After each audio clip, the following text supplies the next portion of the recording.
حاضرین، قابل عزت احترام سامعین، السلام علیکم ورحمۃ اللہ وبرکاتہ۔ الحمدللہ الذی کفی والصلاة والسلام علی عبادہ الذین اصطفی، اما بعد، قال اللہ تبارک و تعالی فی القرآن المجید والفرقان الحمید: يا أيها الذين آمنوا كتب عليكم الصيام كما كتب على الذين من قبلكم لعلكم تتقون۔ صدق الله العظيم وصدق رسوله النبي الأمين المكين المتين المبين الكريم، ونحن على ذلك لمن الشاهدين والشاكرين والحامدين والحمد لله رب العالمين۔ عزیزان گرامی وقار، آئیے کچھ سننے اور سنانے سے قبل حسب معمول ساری کائنات کے حقوق اللہ کے رسول کے بارگاہ ناز میں درود و سلام کی ڈالی نچھاور کریں، پڑھیں بابا سے بلند اللہم صلی علی سیدنا شفیع بنا حبیبنا مولانا محمد وآلہ وسلم۔ صلاۃ و سلام علیک یا رسول اللہ صلی اللہ تعالی علیہ وسلم۔ اعلیٰ حضرت عظیم البرکت قاطع کفر و بدعت سمندر علم و حکمت الشاہ امام احمد رضا خان علیہ رحمۃ الرضوان بریلی کی ٹوٹی چٹائی پر بیٹھ کر اپنے قلم کو حرکت دیتے ہیں اور عشق رسول کونین میں نعت نبی یوں گنگناتے ہیں: عرش حق ہے مسند رفعت رسول اللہ کی، دیکھنی ہے حشر میں عزت رسول اللہ کی۔ اور وہ جہنم میں گیا جو ان سے مستغنی ہوا، ہے خلیل اللہ کو حاجت رسول اللہ کی۔ اور اعلیٰ حضرت کے شہزادے حضور مفتی اعظم ہند آقا کریم کی شان میں یوں گنگناتے ہیں کہ تو شمع رسالت ہے، عالم تیرا پروانہ، تو ماہ نبوت ہے، اے جلوہ جانا۔ عشق رسول میں جتنا انسان ہوتا زن ہوتا ہے، اتنا ہی محبت رسول بڑھتی جاتی ہے۔ حضور مفتی اعظم ہند لکھتے ہیں کہ ہر پھول میں بو تیری، ہر شمع میں سو تیری، یا رسول اللہ۔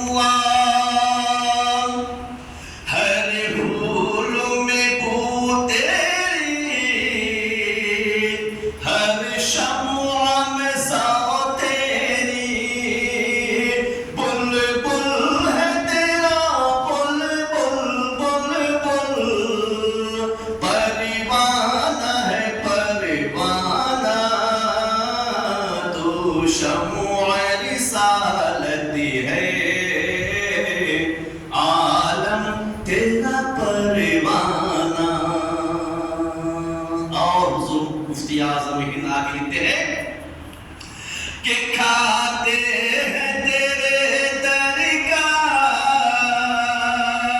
پیتے ہیں تیرے در کا، یا رسول اللہ۔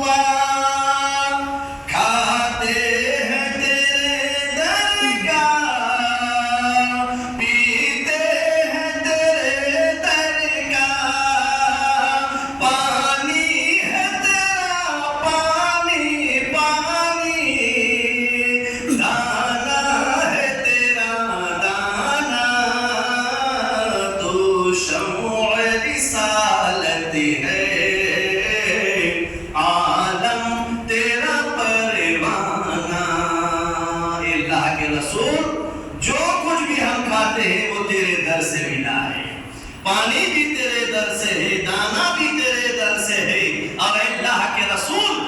تبارک تعالیٰ نے وہ مقام رفیع آپ کو عطا فرمایا ہے، پورا عالم آپ کا دیوانہ ہے. سبحان اللہ. تو اسی رسول کے صدقے میں ماہ رمضان اللہ نے ہمیں دیا ہے. انشاءاللہ آج عربی 29 تاریخ ہے، ہو سکتا ہے آج چاند ہو جائے، دیکھنے کا حکم ہے. اگر ہو جائے گا تو آج پہلی تراویح رہے گی. اسی رمضان مبارک کی فضیلت کے تعلق سے اللہ قرآن مقدس میں کیا کہتا ہے، دل لگا کر سنیے اور غور کرنے کی کوشش کیجیے. اللہ نے ارشاد فرمایا، یا ایھا الذین آمنوا، اے ایمان والو، کتب علیکم الصیام کما کتب علی الذین من قبلکم لعلکم تتقون. تم پر رمضان کے روزے فرض کیا گیا. رمضان کے 30 روزے اللہ نے مومن بندوں پر فرض کیا. کما کتب علی الذین من قبلکم، جیسا کہ تم سے پہلے والوں پر فرض کیا گیا تھا. جیسا کہ تم سے پہلے والوں پر فرض کیا گیا تھا. لعلکم تتقون. تو اللہ تبارک تعالیٰ کے بارگاہ میں برکاتی سوال یا نشان لگا کر پوچھے گا، مولا تو نے ایسی عبادت اپنے بندوں پر فرض کیوں کیا جس کی وجہ سے تیرے بندے کمزوری کا سامنا کرے؟ یہ بارے الہ برکاتی تیرے بارگاہ میں سوال یا نشان لگا کر پوچھتا ہے، مولا کریمہ شاہ تو نے اپنے بندوں پر ایسی عبادت کیوں فرض کیا جس کی وجہ سے تیرے بندے پیاس پانی کے لیے تڑپ جائے، پیاس شدت پیاس کا سامنا کرے؟ الہ العالمین تو نے اپنے بندوں پر ایسی عبادت کیوں فرض کیا جس کی وجہ سے تیرے بندوں کو بھوکے رہنا پڑے اور بھوک کی شدت کو برداشت کرے؟ بارے الہ تیرے روزے دار بندوں کے سامنے کھانا رہتا ہے لیکن کھا نہیں سکتا، پانی موجود ہے لیکن پی نہیں سکتا. الہ العالمین تیرے بندے کھانا رہتے ہوئے نہیں کھا سکتا ہے، پانی رہتے ہوئے نہیں پی سکتا ہے. الہ العالمین ایسی عبادت تو نے فرض کیوں کیا جس کی وجہ سے تیرے بندے کمزور ہو جائے، ظاہری طور پر کمزوری کا سامنا کرے، ظاہری طور پر وہ کھانا نہ کھا سکے، پانی نہ پی سکے، پانی کی رہتے ہوئے وہ پینے کا اسے حکم نہیں ہے، کھانا رہتے ہوئے کھانے کا حکم نہیں ہے. الہ العالمین تو نے اپنے بندوں کو کمزوری میں ڈالا. الہ العالمین بھوکے رہنے کا حکم کیوں دیا؟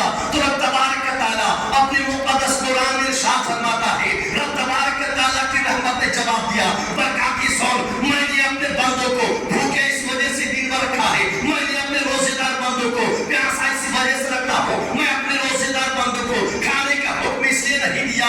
سن، اگرچہ ظاہری طور پر طلوع سورج سے قبل غروب سورج تک میرا بندہ بھوکے رہے گا میری رضا حاصل کرنے کے لیے، میرا بندہ پیاسا رہے گا میری رضا حاصل کرنے کے لیے. میں اپنے بندوں کا امتحان لیتا ہوں جیسا کہ میں نے اپنے پیغمبر حضرت خلیل اللہ سے امتحان لیا، میں نے اپنے پیغمبر حضرت ایوب سے بیماری کا امتحان لیا، میں نے اپنے پیغمبروں سے امتحان لیا. تو برکات سن، میں نے اپنے بندوں کو 1 مہینہ کا روزہ دے کر میں امتحان لیتا ہوں. روزہ رکھنے کی حکمت یہ ہے، میرے قرآن کو تلاوت کر، میری بے مثال کتاب کو تلاوت کر، میری بے نظیر کتاب کو تلاوت کر. رب تبارک تعالیٰ کہتا ہے، برکاتی سن، میری مقدس کتاب کی تلاوت کر. میں نے اپنی مقدس کتاب میں ارشاد فرمایا ہے، لعلکم تتقون. فرضیت روزہ کا مقصد یہ ہے، فرضیت روزہ کی منشا یہ ہے کہ جب میرا بندہ روزہ رکھے گا تو روزہ رکھ کر وہ ظاہری گناہوں سے بھی پاک ہو جائے گا، باطنی گناہوں سے بھی پاک ہو جائے گا. میں اپنے بندے کو جب میرا بندہ میری رضا کے لیے روزہ رکھے گا، میری رضا حاصل کرنے کے لیے روزہ رکھے گا، مجھے منانے کے لیے روزہ رکھے گا، مجھے راضی کرنے کے لیے روزہ رکھے گا، تو برکاتی اس روزے کی برکت سے میں اپنے روزے دار بندوں کو ان کے ظاہر سے بھی پاک کر دوں گا، باطن سے بھی پاک کر دوں گا. لعلکم تتقون، تاکہ وہ متقی ہو جائے، پرہیزگار ہو جائے، گناہوں سے پاک ہو جائے، خطاؤں سے پاک ہو جائے، اس کا نفس امارہ کچھ نہ جائے، اس کے دل میں ذہن و فکر میں جو گندے خیالات جنم لیتے ہیں. جب میرا بندہ میری رضا کے لیے روزہ رکھے گا تو اپنے نفس کے ساتھ جہاد کرے گا، نفس کشی کرے گا، اور جب نفس کو کچلے گا تو اس کے دل میں تقوی پیدا ہوگا، اس کی نس نس میں میرا خوف پیدا ہوگا، اس کے ظاہر میں میرا ڈر پیدا ہوگا، باطن میں میرا خوف پیدا ہوگا۔ جب میرا ڈر میرا خوف اپنے اندر پیدا کر لے گا تو میرا بندہ، میں اپنے بندے کو اس کے ظاہری گناہوں کو بھی بخش دوں گا، باطنی گناہوں کو بھی بخش دوں گا۔ اور سن، ہر اعمال کا بدلہ جنت ہے، ہر اعمال کا بدلہ جنت ہے۔ نماز پڑھو اللہ جنت عطا فرمائے گا، حج کرو جنت عطا فرمائے گا، زکات دو جنت عطا فرمائے گا، اور اعمال حسنہ کرو، غریب کی مدد کرو جنت عطا کرے گا، یتیم کی مدد کرو جنت عطا کرے گا، محتاج کی مدد کرو جنت عطا کرے گا، بھوکوں کو کھانا کھلا جنت عطا کرے گا، پیاسوں کو پانی پلا جنت عطا کرے گا۔ لیکن برکاتیں سن، ہر اعمال حسنہ کے بدلے میں اپنے بندے کو جنت عطا کروں گا۔ لیکن روزہ ایسی عبادت ہے، روزہ ایسی عبادت ہے، اس کے بدلے میں خود اسے مل جاؤں گا، میں اپنا دیدار نصیب کروں گا، میں اپنا دیدار عطا کروں گا، اس کا بدلہ میں خود۔ تو روزہ ایک عظیم الشان عبادت ہے، روزہ ایک عظیم الشان عبادت ہے۔ میرے عزیزو، اللہ کا طاقت عطا فرمائے تو روزہ رکھنے کی عادت ڈالو، خوف خدا پیدا کرو، خشیت الہی پیدا کرو۔ میرے عزیزو، جو کہ رب تبارک تعالیٰ کے پیارے حبیب نے ارشاد فرمایا، من صام رمضان ایمانا واحتسابا غفر له ما تقدم من ذنبه ومن صام رمضان ایمانا واحتسابا خرج من ذنوبه كيوم ولدته امه۔ جب ثواب کی نیت سے ایمان کے ساتھ بندہ روزہ رکھے گا، ایمان کے ساتھ ثواب کی نیت سے روزہ رکھے گا تو آقا کریم فرماتے ہیں خرج من ذنوبه كيوم ولدته امه۔ وہ بندہ اپنے گناہوں سے، اپنے خطاؤں سے، اپنے بدکاریوں سے، بدعمالیوں سے، سیاکاریوں سے ایسا پاک و صاف ہو جاتا ہے، ایسا رب دھل دیتا ہے، ظاہر سے بھی دھل دیتا ہے، باطنی طور پر بھی دھل دیتا ہے، اور ایسا دھلتا ہے، ایسا دھلتا ہے، امام الانبیاء، شفیع محشر، مالک بہروبر، حاکم خوشگوار، صاحب انا اعطینا کل کوثر جناب احمد مصطفیٰ محمد مصطفیٰ صلی اللہ علیہ وسلم ارشاد فرماتے ہیں خرج من ذنوبه كيوم ولدته امه۔ وہ اپنے گناہوں سے ایسا پاک ہو جاتا ہے جیسا آج ہی اپنے ماں کی شکم سے جنم لیا۔ وہ روزہ عبادت ہے۔ میرے عزیزو، کان کھول کر سنو، خوف خدا، خشیت الہی پیدا کرو، رمضان کے مہینے کی ادب و احترام کرو، ادب و احترام کرو۔ رب آگے ارشاد فرماتا ہے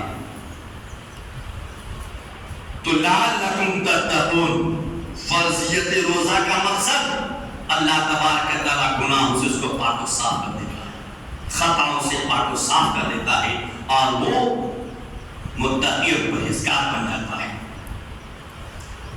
رب آگے ارشاد فرمایا ایام معدودات، تو گنتے کے دن پورے کرو۔ گنتی ہے نا، جو ہی پہلا روزہ ہوا بندہ سستا ہے 29، پھر ہوا کہا 28، پھر ہوا کہا 27، پھر ہوا کہا 26، پھر ہوا کہا 25، پھر ہوا کہا 24 سے گنتی کے دن ہے، گنتی کے دن ہے۔ فَمَنْ كَانَ مِنْكُمْ مَرِيضًا أَوْ عَلَى سَفَرٍ فَعِدَّةٌ مِنْ أَيَّامٍ أُخَرَ۔ میرے عزیزو، روزہ نماز کسی حال میں معاف نہیں۔ بندہ بیمار ہے، بسترے سے اٹھ نہیں سکتا ہے تو مذہب اسلام، اس کا دین، اس کا دھرم حکم دیتا ہے کہ لیتے لیتے نماز پڑھو، اشارے سے نماز پڑھو، اشارے سے نماز پڑھو۔ اگر تمہیں کھڑے ہونے کی طاقت نہیں ہے، بیٹھ کر نماز پڑھو، بیٹھنے کی طاقت نہیں ہے، لیٹ کر پڑھو، اور یہاں تک کہ اشارے سے پڑھو، لیکن نماز معاف نہیں ہے۔ اگر تیرے پاس کپڑے نہیں ہے، تم سفر میں ہو، تو اسلام حکم دیتا ہے کہ جب تمہارے جسم میں جو کپڑا ہے اسی اگرچہ وہ ناپاک ہو، اسی ناپاکی کے کپوسی ناپاک کپڑے میں تم اس وقت کی نماز ادا کر لو، لیکن نماز معاف نہیں ہے، لیکن نماز معاف نہیں ہے۔ لیکن میرے عزیزو، روزہ ایسی عبادت ہے، روزہ وہ عظیم الشان عبادت ہے۔ رب تبارک و تعالیٰ فرماتا ہے اگر تم بیمار ہو یا تم مسافر ہو تو حالت سفر میں روزہ نہ رکھو، نہیں رکھ سکتے، پریشانی کا اگر زیادہ سامنا کرنا پڑے تو روزہ چھوڑ دو، لیکن جب سفر سے واپس آ جاؤ تو تم اس روزہ کو مکمل کرو، اس کی انتظار کرو۔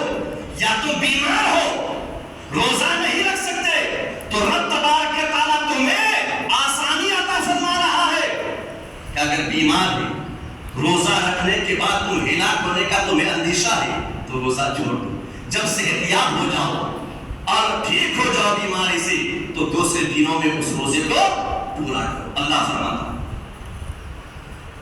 فَمَنْ كَانَ مِنْكُمْ مَرِيضًا، اے میرے بندے جو تم میں سے اگر کوئی بیمار ہو، اگر بیمار ہو عَلَى سَفَرٍ، یا حالت سفر میں ہو، فَعِدَّةٌ مِّنْ أَيَّامٍ أُخَرَ، تو وہ دوسرے دنوں میں اس کو پورا کرے، اس کی گنتی کو دوسرے دنوں میں پورا کرے۔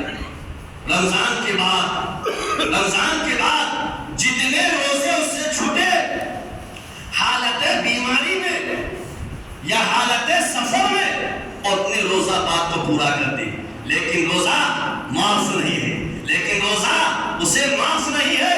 اللہ تعالیٰ نے تم پر تمہارے لیے آسانی کیا کہ بیماری کی حالت میں نہ رکھو، مسافر ہو مت رکھو، اگر تمہیں دقت کا سامنا کرنا پڑے تو مت رکھو، لیکن دوسرے دنوں میں اس کو پورا کرو۔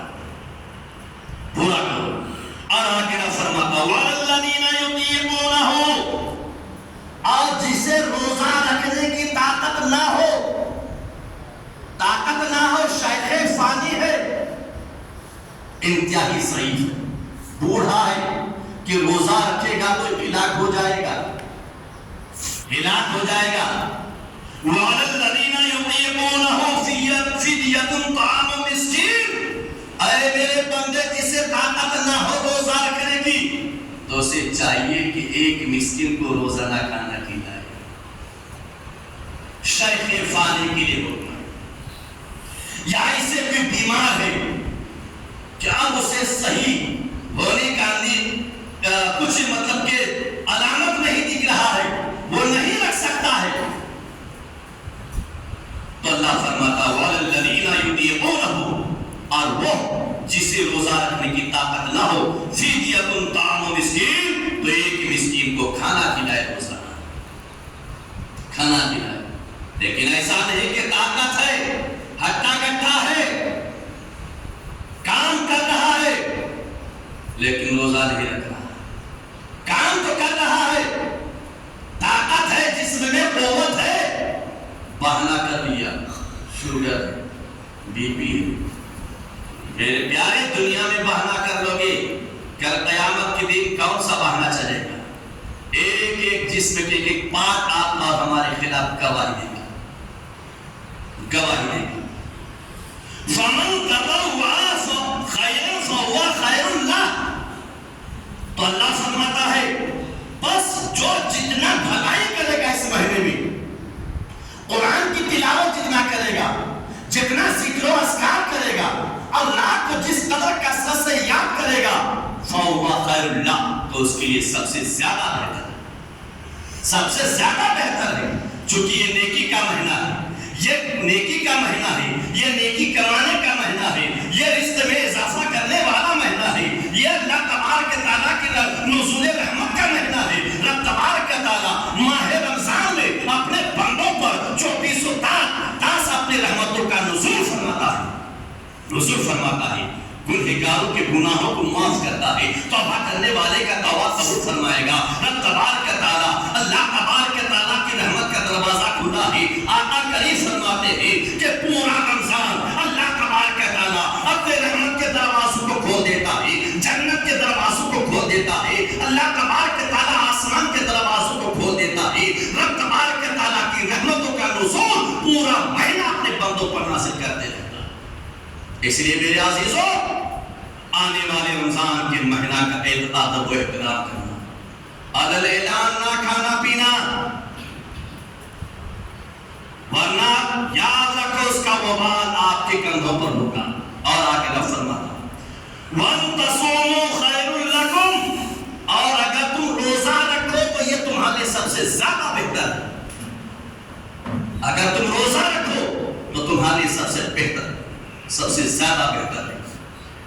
ان کنتم تعلمون، اگر تم جانتے ہو، کیا جانتے ہو؟ اگر تم رمضان کی فضیلت جانتے ہو، تمہیں رمضان کا مقام معلوم ہے کہ روزہ رکھنے سے اللہ تبارک و تعالیٰ روزے دار بندوں کو کیا عطا فرماتا ہے، قرآن کی تلاوت کرنے سے اللہ تبارک و تعالیٰ کیا عطا فرمائے گا، ذکر و اذکار سے اس مہینے میں زیادہ سے زیادہ ذکر و اذکار کرنے سے اللہ تبارک و تعالیٰ کیا مقام عطا فرماتا ہے، اور اپنے بندوں پر کس قدر رحمتوں کا نزول فرماتا ہے۔ تو رب تبارک و تعالیٰ فرماتا ہے ان کنتم تعلمون، اگر تم جانتے ہو کہ رحمت کا مہینہ ہے، یہ مغفرت کا مہینہ ہے، تو تمہیں چاہیے کہ تم روزہ رکھو، تمہارے لیے زیادہ بہتر، زیادہ بہتر۔ اور آگے اللہ فرماتا شہر رمضان الذی انزل فیہ القرآن، ماہ رمضان کو معمولی نہ سمجھو، اللہ کی کتاب کو اٹھاؤ، کلام الہی کو اٹھاؤ، فحش لٹریچر کو پڑھنے والوں، گانے کو سننے والوں، اپنے سمے کو ٹی وی میں گزارنے والوں، گنہگار ناچنے والوں کے سیریل کو دیکھنے والوں، تم جتنا سمے فلمستان کے ہیرو کے چکر لگاتے ہو، ان کے فلموں کو، ان کے گانے کو سننے میں، اتنا ہی سمے اللہ تبارک و تعالیٰ کے کلام کو تلاوت کرو، اس کے معنی کو پڑھو، مطلب پر غور کرو۔ رب تبارک و تعالیٰ تمہارے لیے پیغام دیا ہے، اپنا میسج دیا ہے، تمہیں زندگی کیسی گزارنی چاہیے رب نے قرآن مقدس میں بتا دیا ہے، تمہیں اولاد کی تربیت کیسی کرنی چاہیے رب نے قرآن مقدس میں بتا دیا ہے، تمہیں رزق کیسے کمانی چاہیے